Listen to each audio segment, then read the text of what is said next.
One of the first signs that something's wrong on a deck is when it starts to feel soft underfoot. That's what led to this repair. When you feel softness or movement when you step on a deck, it usually means moisture has gotten underneath the surface and started affecting what's below, even if the fiberglass itself doesn't look completely failed.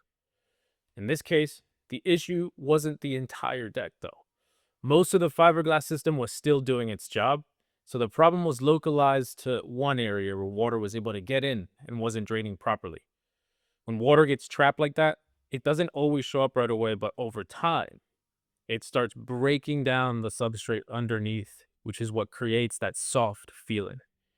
Once we opened the area up, we focused only on what was affected. We removed the compromised material, repaired the substrate, and rebuilt the fiberglass system in that section so water can properly shed and move out instead of sit. This is why soft spots should never be ignored.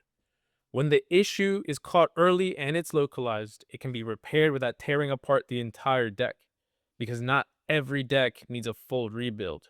But soft spots are always a sign that something underneath needs attention.